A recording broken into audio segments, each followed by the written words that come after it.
Hello, everyone. My name is Hayley McCorkle, and I would like to thank you for tuning into IFFGD's Research Award Winner Series, Where Are They Now?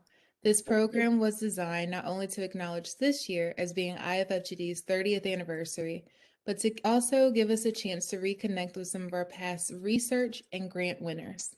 Today, we have the pleasure of speaking with Dr. Kuo, who is our 2014 Gastroparesis Research Grant winner. And we just want to say thank you so much for joining us today. So, can you just briefly tell us just a little bit about who you are and where you're currently located?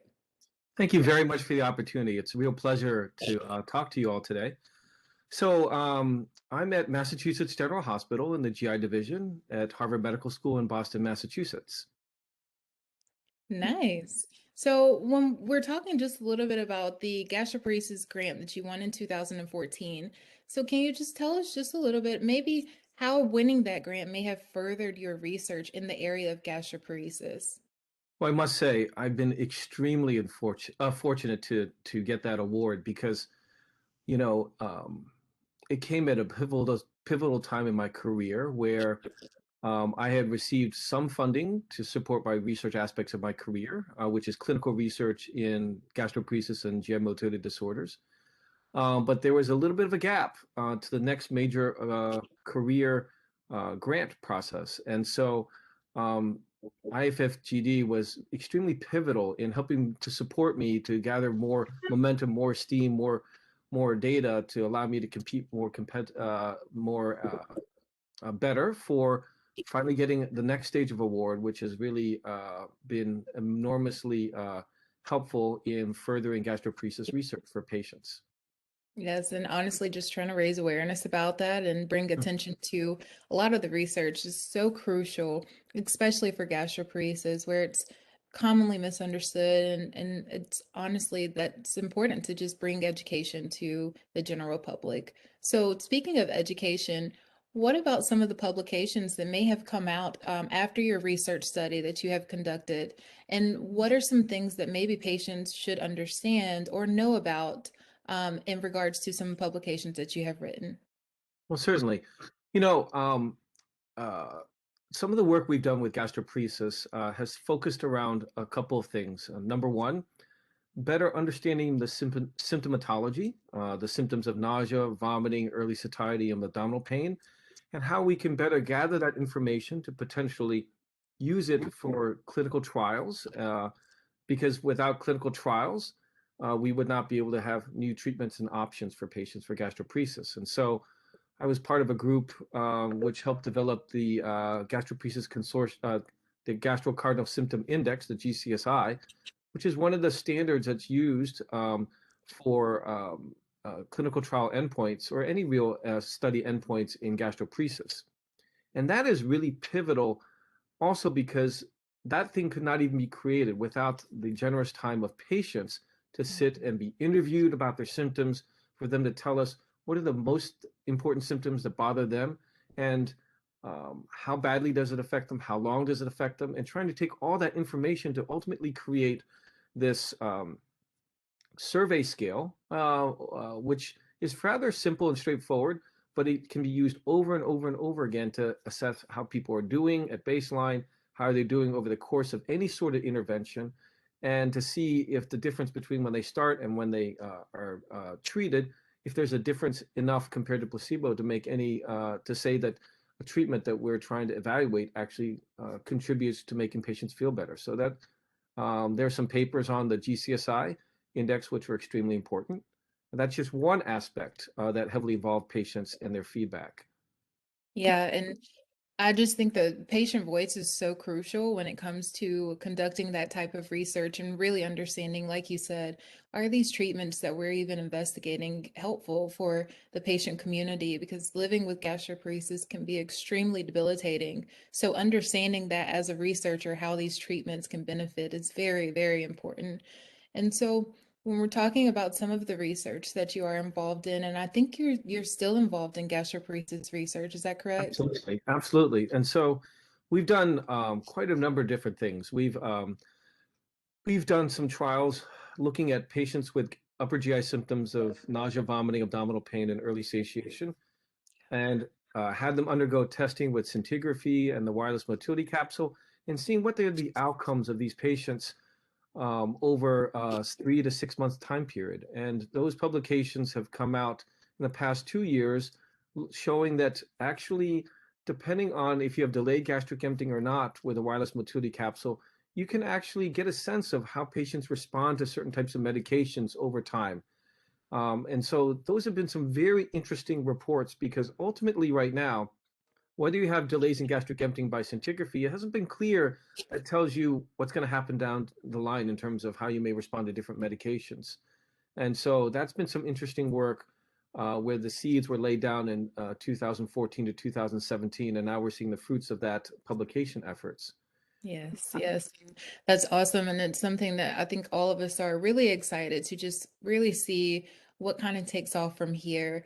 And while we're talking about your research, what are some research studies that you might be currently involved in that patients should know about? And maybe what do you hope to understand or gain a better understanding about while doing these research studies? Well, I think one of the most important initiatives that I'm involved with is called the NIH Gastroparesis Consortium. This is a cooperative of several different centers spread out throughout the country, and we're one of those centers. It was a competitive grant issued by the NIH, and we were fortunate to actually compete in that grant process and get an award for that, which is really, really exciting. And actually, the seeds to be competitive for getting that grant award came from support from the IFFGD and such. And so that really launched us into the best place to be part of this consortium. Now, that consortium is extremely critical. That is the consortium that, number one, is funded by the NIH, which ultimately means by taxpayer dollars, by me, by you, and by patients with gastroparesis. And with that support, we are really trying to understand patients with gastroparesis, following them every 6 months for 3 to 4 years, trying to find out how their symptoms evolve.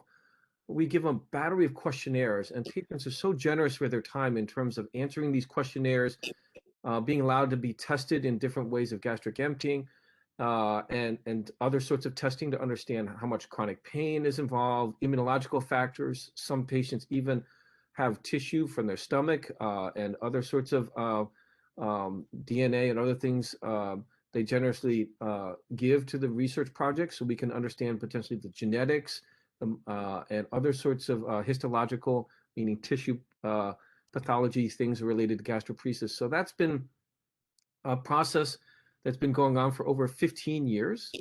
But we became part of that in 2016 with the IFFGD's foundational support to get us more competitive. But that's one of the most important projects in gastroparesis, I feel, because it really takes a detailed look at what's going on with gastroparesis patients.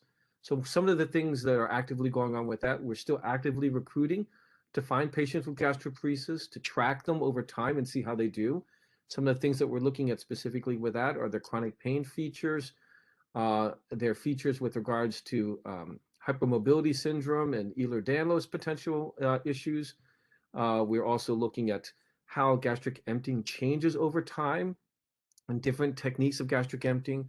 We're looking at drug studies, such as a medication called buspirone, and seeing whether that can make a difference with patient symptoms. So these are numerous active clinical studies within that gastroparesis consortium that we're actively recruiting, including one that I'm spearheading regarding using cognitive behavioral therapy. So that's working with a psychologist to talk about the symptoms of gastroparesis, the nausea, the early satiation, and trying to see if the brain and cognitive behavioral therapy can be as powerful as taking medications to help patients with their symptoms.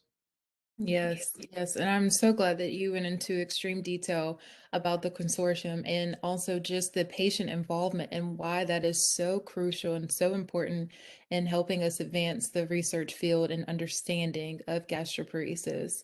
And honestly, just so excited to really hear what comes from that and what more we can honestly learn about gastroparesis and how we can help patients improve the quality of life. And so, when we're talking about some of your research studies, we all know that research is very important and all research is important. But what would you consider maybe being your most successful study and why? Mm.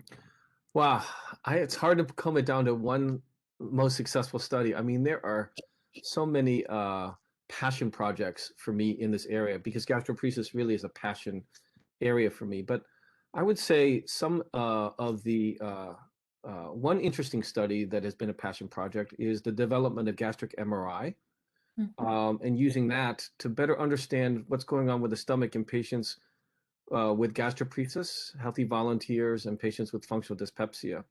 Because right now, there are, and I've worked on some of these techniques, there are some techniques that involve eating a meal to measure how it empties with scintigraphy. You may swallow a capsule like the wireless motility capsule, and they've given us some insights. But the MRI technology is, it's been so exciting because I've worked with engineers and other sorts of people totally outside of what I do to work as a multidisciplinary team. And sometimes I feel like I'm on a starship and I say, I have this problem I'm trying to solve. And I get these engineers to get excited about gastroparesis instead of doing other research on the heart or other things. And then they say, we can do this. And so they go down into their laboratories and do a lot of coding and playing around with these instruments. And I supply the patients and the big problem. And we come up with ways of developing new technologies to evaluate the stomach. And we just put out a paper in neurogastroenterology about using that MRI technology, which we can the benefit of that is it's not does not use radiation, and it can potentially supplant the performance of 3 or 4 different other tests to measure what's going on in the stomach. We can see how it stretches. We can see how the contractions actually squeeze. We can see how stuff empties. We can evaluate the stiffness of the stomach. So there's so many different factors that used to take 3 to 4 rather invasive studies where you'd have to put a tube down the mouth into the stomach and other sorts of things, or using radiation that now we can do with this one technology. I mean, it's still early days. It's not ready for like prime time, meaning you can just order it by your regular GI doctor. But I think our hope is that this technology, by combining all these different types of possibilities, can give us a more complete picture and see how these different parts interact with each other. So that's one of the exciting things that we're doing. Yes, definitely very exciting. And it's just what you said there at the end, gathering a complete picture of what gastroparesis looks like to the patient and understanding the condition as a whole.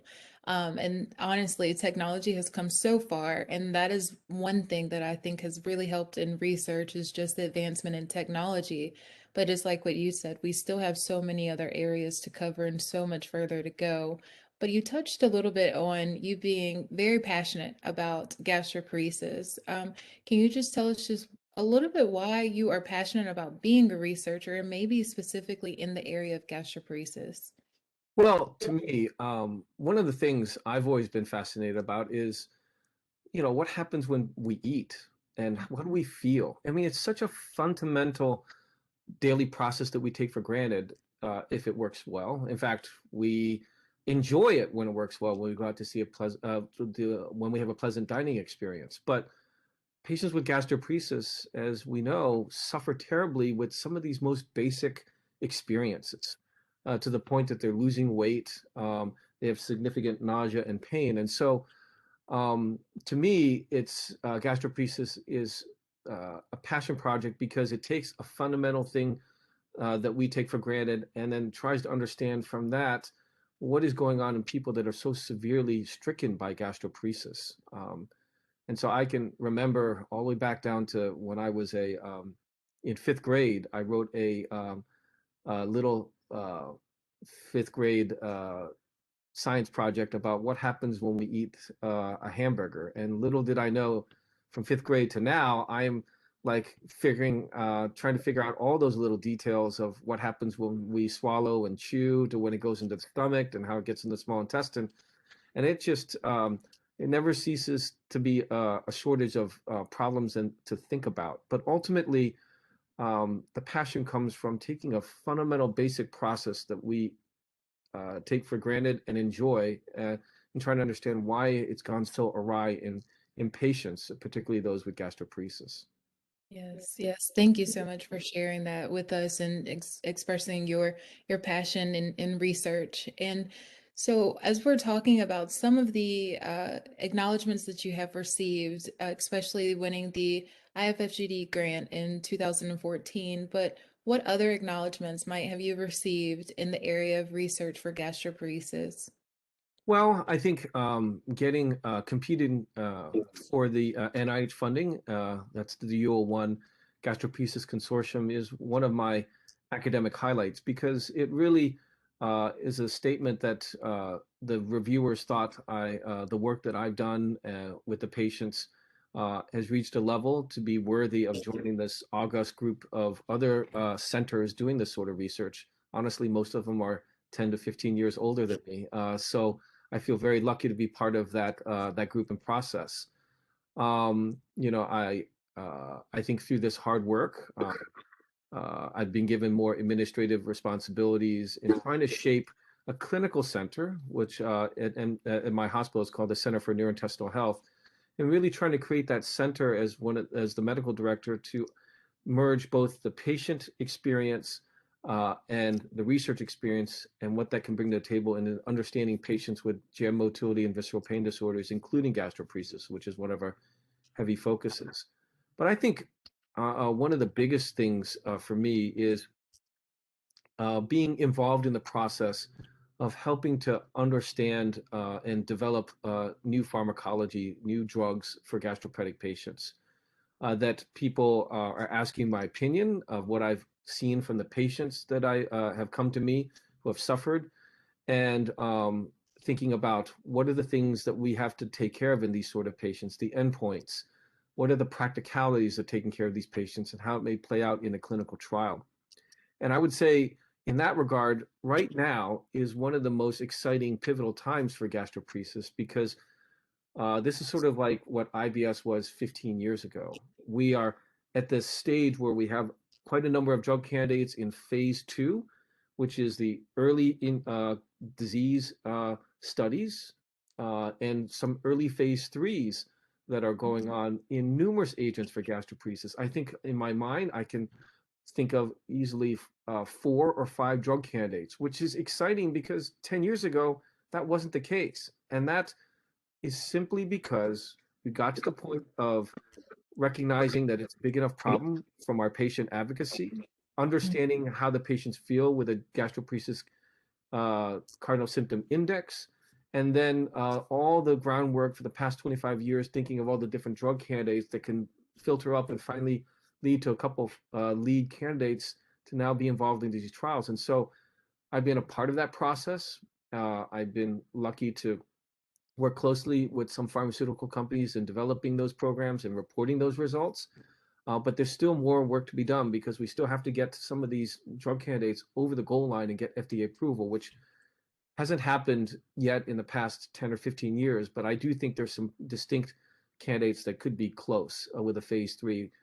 But ultimately, that will not happen unless we get gastroparesis patients enrolled in these research studies. So that is a critical plea. You know, if you have gastroparesis, please search out these clinical trials, the NIH Gastroparesis Consortium, to be a part of it, so that we can advance everything more forward.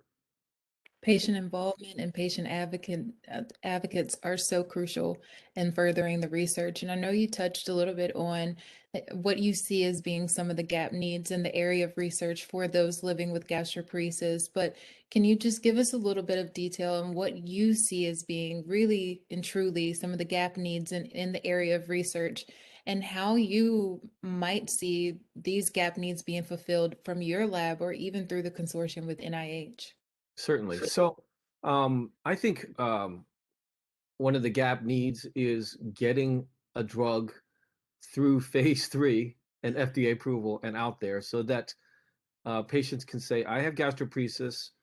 I see an ad on TV that says, please consider this drug like you do for IBS or for cholesterol or for others, or hepatitis C for that matter. I think the need is that much out there. And I think we're close. So there's a gap in terms of drug development. I think that there are other gaps in terms that right now gastroparesis is diagnosed by symptoms and an abnormal stomach measurement test. But to be honest with you, there's still a big gap in understanding what's going on with the tissue, what's going on with the nerve ending function in these patients, and the muscles, and how these at a very tissue and a cell level interact with each other.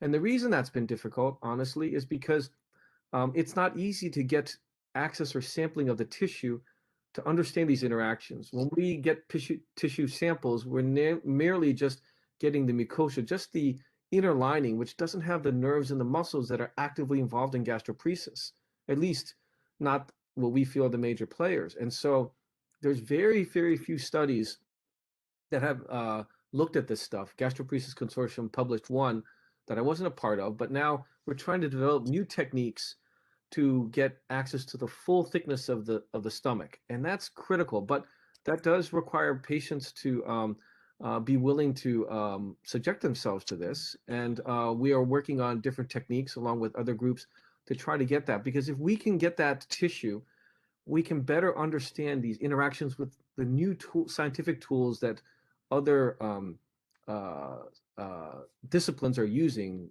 to understand how the cells and nerve endings and neurotransmitters talk to each other. But one of the biggest issues is getting access to that tissue, which requires patience and ultimately the willingness to provide some of that tissue to us, and the development of techniques, which is a learning or iterative process.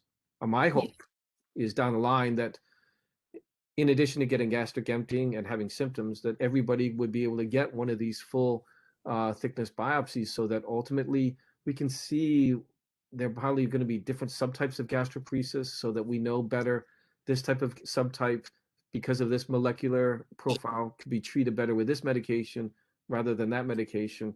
Instead, right now, we just sort of blindly guessing what type of drugs may better help the patients. Yes, yes. Just this whole program with you today has been honestly a pleasure just to really speak with you and to really gain a better understanding of what research opportunities are out there and how patients can be involved and why it's really so important for patients to continue to advocate for themselves and for other people who may be suffering from gastroparesis. But I think what really touched me is just to understand just how far we have come in the 10 to 15 years and what you foresee being some of the crucial points of what we may reach here in the near future for patients who are living with gastroparesis. So, I mean, just an exciting time to be to be a researcher and to be in the area of research for those with gastroparesis. But I just hope that this video program really does raise awareness for some of the things that you were involved in. Well, thank you for letting me share some of my experiences. I really appreciate the support of the organization as well as of the patients. So thank you. Yes, and thank you everyone for tuning in to IFFGD's Research Award Winner series titled Where Are They Now?, where we had the pleasure of catching up with Dr. Brad Kuo. Thank you for sharing your journey with us. Thank you very much.